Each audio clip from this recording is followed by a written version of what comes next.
Good morning friends. I hope आप सब अच्छे होंगे। आपका स्वागत है आपके अपने YouTube channel current affairs for exam में। चलिए आज दिनांक 22/10/2024 की प्रश्नावली शुरू करते हैं। नसीम अल बहर भारत और निम्नलिखित में से किस देश के बीच एक द्विपक्षीय नौसैनिक अभ्यास है? यूएई, ओमान, सऊदी अरब, इराक। इसका सही जवाब है ओमान। नसीम अल बहर भारत और ओमान के बीच एक द्विपक्षीय नौसैनिक अभ्यास है। पहला नसीम अल बहर अभ्यास 1993 में आयोजित किया गया था। ओमान खाड़ी सहयोग परिषद अर्थात गल्फ कोऑपरेशन काउंसिल (जीसीसी) में भारत एक के साथ द्विपक्षीय अभ्यास करने वाला पहला देश है। चलिए अगले प्रश्न पर आते हैं। निम्नलिखित में से किसे कर्मचारी चयन आयोग का नया अध्यक्ष नियुक्त किया गया है? एस गोपालकृष्णन, राकेश रंजन, शांतिनाथ पाटिल, अजय शंकर। इसका सही जवाब है एस गोपालकृष्णन। श्री एस गोपालकृष्णन को कर्मचारी चयन आयोग अर्थात स्टाफ सिलेक्शन कमीशन के नए अध्यक्ष के रूप में नियुक्त किया गया है। तमिलनाडु कैडर के 1991 बैच के आईएएस अधिकारी श्री एस गोपालकृष्णन को एसएससी का नया अध्यक्ष नियुक्त किया गया है। उन्होंने राकेश रंजन का स्थान लिया, जिन्होंने 31 अक्टूबर 2024 को स्वैच्छिक सेवानिवृत्ति ले ली थी। एसएससी और संघ लोक सेवा आयोग विभिन्न सरकारी पदों के लिए प्रवेश परीक्षा आयोजित करते हैं। चलिए अगले प्रश्न पर आते हैं। अंतर्राष्ट्रीय हकलाना जागरूकता दिवस हर साल कब मनाया जाता है?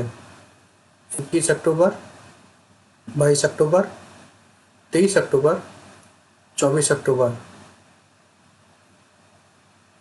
इसका सही जवाब है 22 अक्टूबर।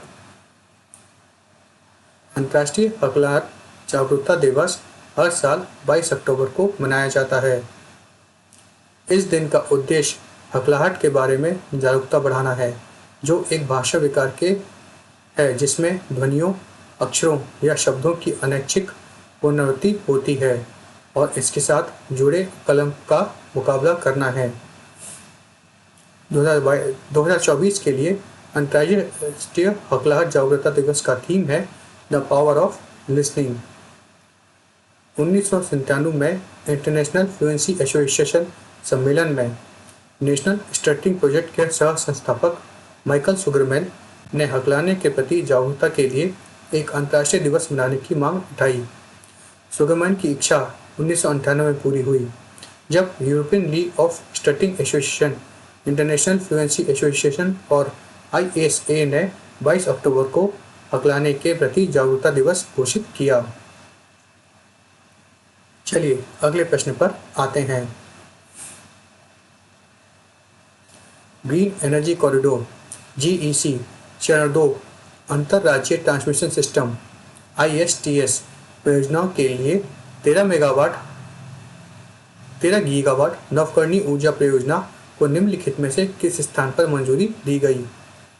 जयपुर, सूरत, नागपुर, लद्दाख। इसका सही जवाब है लद्दाख।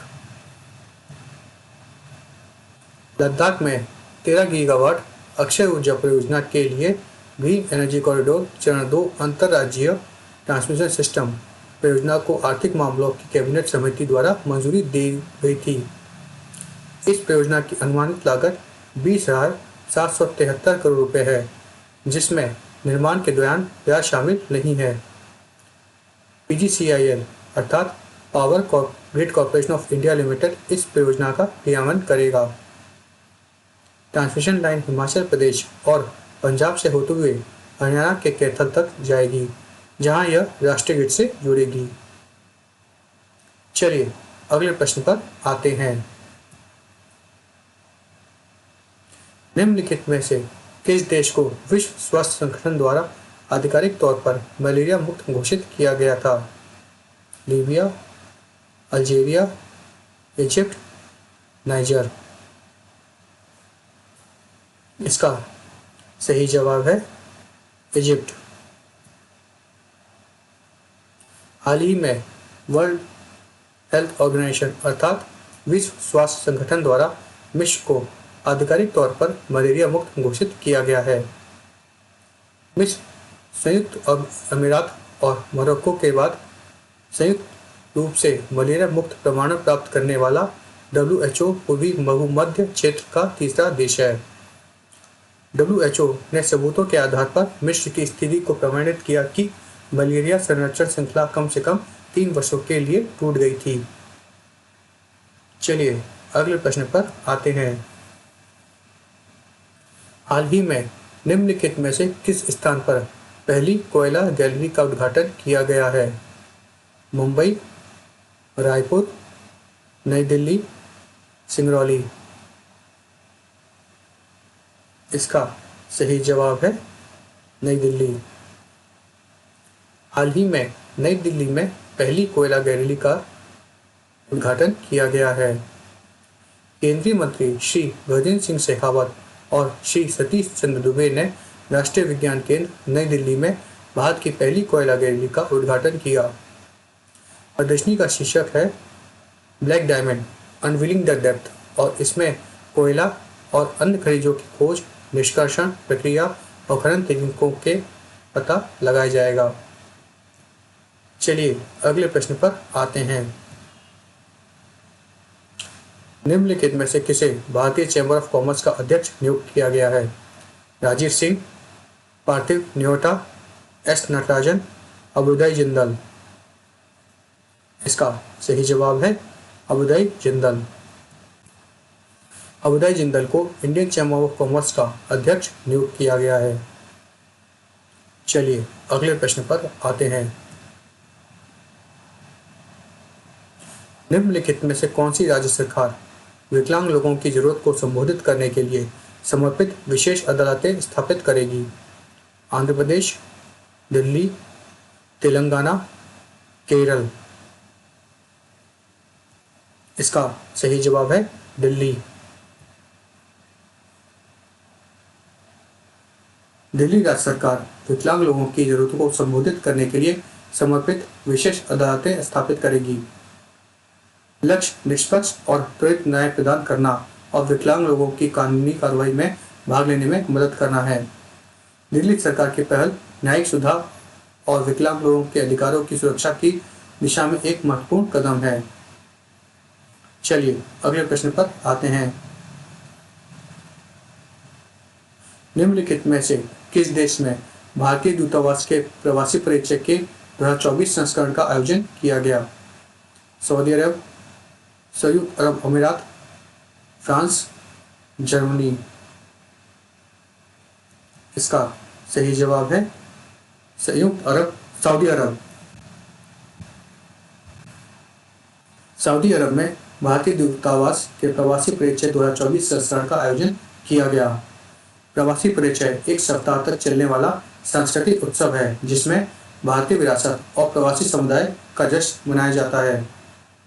सऊदी अरब में भारत के राजदूत डॉक्टर सुहेल एजाज खान ने कार्यक्रम का उद्घाटन किया। चलिए अगले प्रश्न पर आते हैं। निम्नलिखित में से किसने global anti racism championship award 2024 जीता है?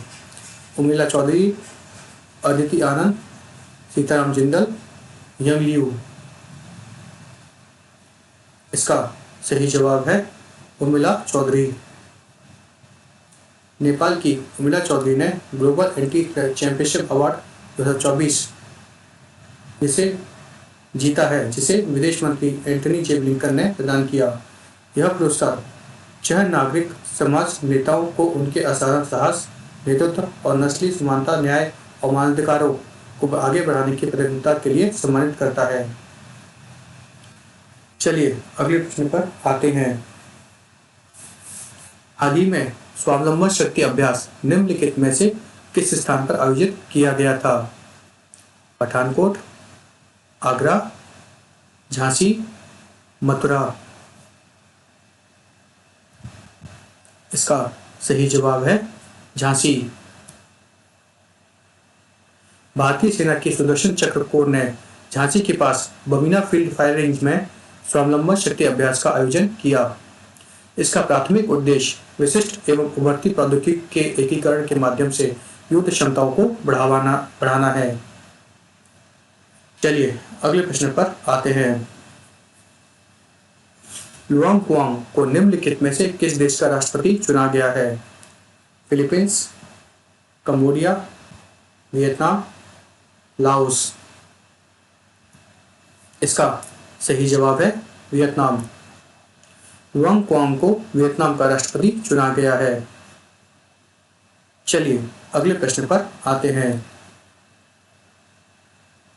2024 में विश्व शिखर सम्मेलन निम्नलिखित में से किस देश में आयोजित किया जाएगा? भारत, दक्षिण अफ्रीका, ब्राजील, रूस। इसका सही जवाब है रूस। 2024 में विश्व शिखर सम्मेलन रूस के कजान में आयोजित किया जाएगा। फ्रेंड्स, आज का सेशन यही समाप्त होता है। आपको हमारा सेशन कैसा लगा कमेंट करके बताइएगा तथा लाइक एवं सब्सक्राइब अवश्य कीजिएगा। धन्यवाद।